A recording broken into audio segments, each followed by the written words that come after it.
Hi welcome back to Brain Cars. நம்ம இந்த ஒரு வீடியோவில் எதை பற்றி பார்க்க போகிறோம் அப்படின்னா, இப்போ உள்ள காலகட்டத்தில் பார்த்தீங்க அப்படின்னா self driving cars, own drive பண்ணுறவங்களோட கார்ஸ் வந்து அதிகமாக விபத்துக்குள்ளாகிட்டு இருக்கு. அது சர்வே பண்ணி பார்க்கும்போது இப்போ டீ போர்டு ஓட்டுறவங்க இல்லை ரெகுலராக கார் டிரைவ் பண்ணிட்டு இருக்கவங்களுக்கு விபத்து அதிகம் ஏற்படுறதில்ல. செல்ஃப் டிரைவிங் கார்ஸ் பண்ணுறவங்களுக்கு ஏன் விபத்து அதிகமாக ஏற்படுதுன்னா, அவங்க வந்து ஒரு கண்டினியூஸாக டிரைவ் பண்ணுறது கிடையாது. வீக்லி ஒன்ஸ் பண்ணுறாங்க, இல்லாட்டி மந்த்லி ஒன்ஸ் இந்த மாதிரி பண்ணுறாங்க. அந்த மாதிரி செய்யும்போது காரோட கண்டிஷன் எப்படி இருக்குது, அதோட டயர் ஏர் ப்ரெஷர் எப்படி இருக்குது, மற்ற எதையுமே அவங்க வந்து செக் பண்ணுறது கிடையாது.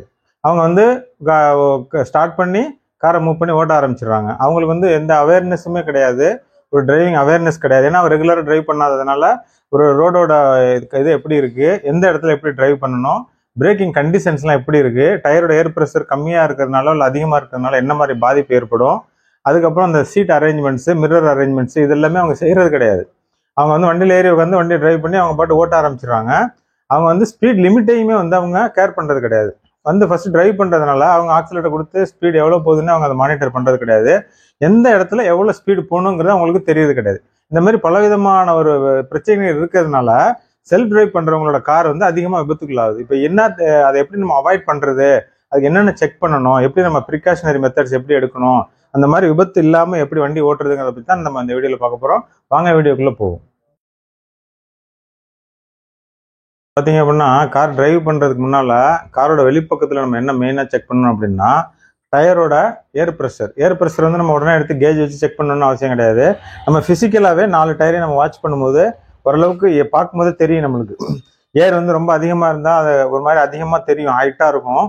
ஏர் ரொம்ப கம்மியாக இருந்துச்சுன்னா அதை நீங்கள் பார்க்கும்போதே தெரிஞ்சிடும். அதுமாதிரி ஃபஸ்ட்டு ஜென்ரலாக 4 டயரையும் நீங்கள் கேப்பில் நிறைய கேப் விட்டு கார் எடுக்கும்போது ஃபஸ்ட்டு வந்து 4 டயரையும் ஃபஸ்ட்டு கம்ப்ளீட்டாக செக் பண்ணிங்க. ஏருக்கு போதுமான அளவு ஏர் ப்ரெஷர் இருக்கான்னு பாருங்கள். அப்படி இல்லை அப்படின்னா ஒரு மெக்கானிக் ஷாப்பில் போயிட்டு ஒரு ப்ராப்பர் ஏர் இருக்கா, கரெக்டான ஏர் இருக்கா அப்படிங்கிறத செக் பண்ணிவிட்டு அதுக்கப்புறம் வண்டியை ஸ்டார்ட் பண்ண. ஏர் உங்களுக்கு பார்த்துங்க, வீலோட இது பார்த்துட்டா கரெக்டாக இருக்குது. இப்போ நான் ஸ்டார்ட் பண்ண போகிறேன். வண்டியை ஸ்டார்ட் பண்ணி அப்புறம் அதில் என்னென்ன நம்ம மெயினாக வாட்ச் பண்ணணும் அப்படிங்கிறத உங்களுக்கு நான் சொல்கிறேன்.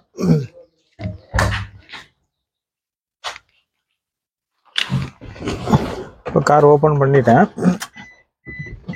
இப்போ ஸ்டார்ட் பண்ணுறேன். ஸ்டார்ட் பண்ணும்போதே பார்த்தீங்க அப்படின்னா இதில் லைட்ஸ் எல்லாம், இண்டிகேட்டர் லைட்ஸ் எல்லாமே பார்த்துட்டு செக் பண்ணிவிட்டு அதுக்கப்புறம் நான் ஸ்டார்ட் பண்ணுறேன். இப்போ அந்த கார் ஸ்டார்ட் பண்ணதுக்கப்புறம் பார்த்தீங்க அப்படின்னா இதில் வந்து எல்லா லைட்டுமே ஆஃப் ஆயிடணும். இப்போ ஒரே ஒரு லைட் மட்டும் ஆனாக எரிஞ்சிக்கிட்டு இருக்கு. அது என்னென்னா டோர் ஓப்பனில் வச்சுருக்கிறதுனால அது எரியுது. அது இப்போ டோரை க்ளோஸ் பண்ணோன்னா அது உங்களுக்கு பாருங்கள், இப்போ காமிக்கிறேன். க்ளோஸ் பண்ணோன்னா அது ஆட்டோமேட்டிக்காக உங்களுக்கு வந்து ஆஃப் ஆயிருச்சு. இப்போ இதில் என்ன, நம்ம வந்து இது மாதிரி ஆன் பண்ணதுக்கு அப்புறமும் இதில் வந்து இந்த ஆயில் லீக்கேஜ் சிம்பிள், ஒரு இன்ஜினோட சிம்பிள், இந்த மாதிரி எந்த சிம்பிளுமே நம்ம டேஷ்போர்டில் காமிக்கக்கூடாது. புதுசாக கார் டிரைவ் பண்ணவங்க என்ன பண்ணுவாங்கன்னா, கேப்பில் ரொம்ப ஒரு மாதம் ஒன்ஸு, வீக்லி ஒன்ஸ் இந்த மாதிரி எடுக்கிறவங்க இந்த இதெல்லாம் வாட்ச் பண்ணவே மாட்டாங்க. டேஷ்போர்டை வாட்ச் பண்ண மாட்டாங்க. அதில் டீசல் எவ்வளோ இருக்குன்னு கூட பார்க்க மாட்டாங்க. ஹீட் கேஜ் ப்ராப்பராக ஒர்க் பண்ணுதா அப்படிங்கிறத பார்க்க மாட்டாங்க. ஹீட் கேஜ் வந்து சரியாக ஒர்க் பண்ணலை அப்படின்னா நம்மளுக்கு அதுலேயும் நம்ம காம்ப்ளிகேஷன், டிரைவ் பண்ணும்போது நிறைய காம்ப்ளிகேஷன் வரும். இது எல்லாத்தையும் ஃபஸ்ட்டு செக் பண்ணிடணும். இது எல்லாமே ஓகேவா இருக்குது அப்படின்னா அதுக்கப்புறம் அந்த சீட் அரேஞ்ச்மெண்ட்ஸை கரெக்டாக பண்ணிக்கணும். சீட் அரேஞ்ச்மெண்ட்ஸ் பண்ணும்போது இந்த மாதிரி கையை வச்சு கரெக்டாக நம்மளுக்கு வந்து கம்ஃபர்டபுளான ஒரு சீட் அரேஞ்ச்மெண்ட் பண்ணிவிட்டு அதுக்கப்புறம் கம்பல்சரி நம்ம பெல்ட்டை போட்டுடணும். பெல்ட்டை போட்டுக்கிட்டு தான் அதுக்கப்புறம் சில அரேஞ்ச்மெண்ட்ஸ் பண்ணணும். பாருங்க, பெல்ட்டை போட்டுட்டேன். பெல்ட்டை போட்டுட்டு அதுக்கப்புறம் பார்த்தீங்க அப்படின்னா பிரேக்கிங் வந்து எப்படி இருக்குங்கிறத லைட்டாக டிரைவ் பண்ணும்போது ஸ்லோவாக ஃபர்ஸ்ட் கியரை போட்டு மூவ் பண்ணிவிட்டு பிரேக்கிங் வந்து செக் பண்ணணும். பிரேக்கிங் எப்படி இருக்குது, கம்பல்சரி கண்டிஷன் எப்படி இருக்குது, பிரேக் நல்லா பிடிக்குதா, கொஞ்சம் மூவ்மெண்ட்ஸ் பிரேக் பண்ணும்போது வண்டி எதுவும் இதாக இல்லை, ஷேக் ஆகுதா, அதெல்லாம் செக் பண்ணிவிட்டு அதுக்கப்புறம் கியரை போட்டு மூவ் பண்ணும்போது சைடு மிரர்ஸ் வந்து கம்ப்ளீட்டாக ஃபஸ்ட்டு செக் பண்ணணும். சைடு மிரர்ஸ் வந்து நம்மளுக்கு வந்து தெரியுதா, ரைட் சைடு லெஃப்ட் சைடு ரெண்டுமே நம்மளுக்கு வியூவில் வருதா, சென்டர் மிரரில் பின்னாடி வர ஆப்ஜெக்ட்ஸ் நம்மளுக்கு தெரியுதா அப்படிங்கிறதெல்லாம் ஃபுல்லாக கம்ப்ளீட்டாக செக் பண்ணிவிட்டு அதுக்கப்புறமே நம்ம டிரைவ் பண்ண ஆரம்பிக்கணும். நம்ம கேப்பில் டிரைவ் பண்ணுறதுனால இந்த எதையுமே நம்ம வந்து பார்க்கறது கிடையாது. அதுக்கப்புறம் பார்த்தீங்க அப்படின்னா இப்போ ரீசெண்ட் டேஸில் வந்து யங்ஸ்டர்ஸ் வந்து 20 to 25 வயசு பசங்க வந்து டிரைவ் பண்ணுறாங்க. அவங்க வந்து டிரைவிங் எக்ஸ்பீரியன்ஸ் போதுமான லைசன்ஸ்லாம் எடுத்துடுறாங்க.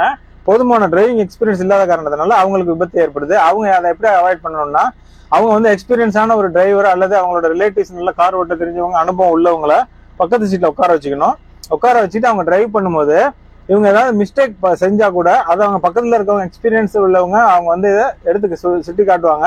இந்த மாதிரி இந்த இடத்துல இவ்வளோ ஸ்பீடு போகக்கூடாது, இந்த இடத்துல நீங்கள் பிரேக் அப்ளை பண்ணுங்க, இந்த இடத்துல அவேர்னஸ் பாருங்க, மிரர் செக் பண்ணுங்க, இந்த மாதிரி வந்து எல்லா டீட்டெயில்ஸுமே நம்மளுக்கு சொல்லுவாங்க. அந்த மாதிரி ஒரு சுச்சுவேஷன்ல முடிஞ்ச வரைக்கும் பக்கத்தில் ஒருத்தவங்க அது மாதிரி உள்ள ஒருத்தங்களா நீங்கள் பக்கத்தில் உட்கார வச்சுக்கிட்டு நீங்கள் டிரைவ் பண்ணும்போது இந்த மாதிரி விபத்துகளை தவிர்க்கலாம். அதுக்கப்புறம் பார்த்தீங்க அப்படின்னா விபத்து அது ஏற்படுறதுக்கான முக்கியமான ரீசன் என்ன அப்படின்னு பார்த்தீங்கன்னா ஸ்பீடு லிமிட்டு. ஒரு கார் ஒரு ரோடு அப்படின்னா ஒரு ரோட்ல வந்து எந்தெந்த இடத்துல எவ்வளவு ஸ்பீடு போகணும் அப்படிங்கிறது ஒரு கால்குலேஷன் இருக்கு. 40 கிலோமீட்டர் ஒரு இடத்துல போகணும் அப்படின்னா அந்த இடத்துல நம்ம 40 போற இடத்துல 60, 70 அல்ல 80 போகக்கூடாது. ஏன் 40 போகணும் அப்படின்னா அந்த ரோடோட அமைப்பு அவ்வளவுதான் இருக்கு. அது 40க்கு மேல போகும்போது நம்மளால கண்ட்ரோல் பண்ணி பிரேக் பண்ணி எதையுமே கண்ட்ரோல் பண்ண முடியாது. அந்த இடத்துல விபத்து கண்டிப்பா ஏறும். 100 கிலோமீட்டர் ஸ்பீடு லிமிட் இருக்குங்கிற இடத்துல நம்ம வந்து 60, 70 இந்த ரேஞ்சுக்கு நம்ம போகும்போது எதிர்பாராத விதமா ஏற்படக்கூடிய விபத்துக்களை நம்ம தவிர்க்கலாம். இதெல்லாம் நம்ம கான்சென்ட்ரேட் பண்ணாம காரை வந்து ஓட்டணுங்கிற ஒரு ஆர்வத்துல கியரை போட்டு வண்டி மூவ் பண்ண ஆரம்பிச்சோன்னா ஃபுல்லா ஆக்சிலேட்டர் நம்ம கொடுத்து ஃபுல் ஸ்பீடு போயிடும். ஃபுல் ஸ்பீடு போகுது, நம்மளோட ஸ்பீடாமீட்டர் நம்ம பார்க்கணும் எவ்வளவு ஸ்பீடு போய்கிட்டு இருக்கு நம்மளோட கார் அப்படின்னு. சில பேர் என்ன செஞ்சிருவாங்க, ஸ்பீடாமீட்டர் பாக்குறதே கிடையாது. அவங்க ஸ்பீடை வந்து ஆக்சிலேட்டர் தொடர்ந்து கொடுத்துக்கிட்டே இருப்பாங்க.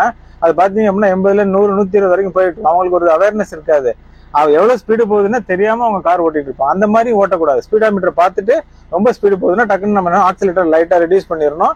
அவேர்னஸ் வந்து நமக்கு டிரைவ் பண்ணும்போது ரோட்டோட பொசிஷன் எப்படி இருக்கு, ஒவ்வொரு ரோடும் எப்படி இருக்கு, அதுல கிராஸ் ரோட்ஸ் வருதா, ரோட்டோட அகலம் எப்படி இருக்கு, நம்ம எப்படி டிரைவ் பண்றோம், ரைட்டு லெஃப்ட் எல்லாமே கரெக்டா செக் பண்ணி ஓட்டணும். எதிர்பாராத விதமா விபத்துகள் வர்றதையும் நம்ம தடுக்கணும் அப்படின்னா ஒரு அவேர்னஸ் கண்டிப்பா இருக்கணும். இந்த ரோட்ல போறோம் அப்படின்னா குறுக்கு ரோடு வருது அப்படின்னா அதுல வாகனங்கள் வர்றதுக்கு சான்ஸ் இருக்கு அப்படின்னா முன்னாடில இருந்து அதை கணிச்சு நம்ம வந்து ஸ்பீட் லிமிட்டை குறைச்சிக்கணும். அது அனுபவம் உள்ள ஒருத்தவங்கள பக்கத்துல வச்சுக்கணும். ப்ராப்பரா காரை வந்து கம்ப்ளீட்டா செக் பண்ணிடணும். நம்ம கார் எடுக்கும் போது முடிஞ்சா பேனட்டை திறந்து ஓரளவு செக் பண்ணிக்கோங்க. அதுக்கப்புறம் பிரேக்கு, கிளட்ச், ஆக்சிலேட்டர் எல்லாத்தையும் லைட்டா டிரைவ் பண்ணி மூவ் பண்ணும் போது அந்த எல்லாத்தையும் பாயிண்ட்ஸ் எல்லாத்தையும் நீங்க செக் பண்ணிட்டீங்க அப்படின்னா அதுக்கப்புறம் வந்து நீங்க வந்து ஒரு ஸ்மூத்தான ஒரு டிரைவிங் உங்களுக்கு கிடைக்கும். சைடு மிரர் வரையும் வாட்ச் பண்ணிட்டு அவேர்னஸ் செல்ஃப், அதாவது நான் சுற்றுப்புற சூழ்நிலை கவனிச்சு நீங்க கார் டிரைவ் பண்ணீங்க அப்படின்னா உங்களுக்கு இந்த மாதிரி விபத்து ஏற்படாம தடுக்கலாம். மெயினா யங்ஸ்டர்ஸ் வந்து இந்த வீடியோ பார்த்துட்டு உங்களுக்கு வந்து நீங்க அந்த டிரைவிங்கை வந்து உங்களுக்கு சேஃபா டிரைவ் பண்றதுக்காக ட்ரை பண்ணுங்க. இந்த வீடியோ உங்களுக்கு பிடிச்சிருந்துச்சு அப்படின்னா உங்களோட ஃப்ரெண்ட்ஸுக்கு ஷேர் பண்ணுங்க. சப்ஸ்கிரைப் பண்ணாத வியூவர்ஸ் சப்ஸ்கிரைப் பண்ணுங்க. மீண்டும் அடுத்த நல்ல கண்டென்ட்டோட உங்களை சந்திக்கிறேன். தேங்க்யூ ஃபார் வாட்சிங்.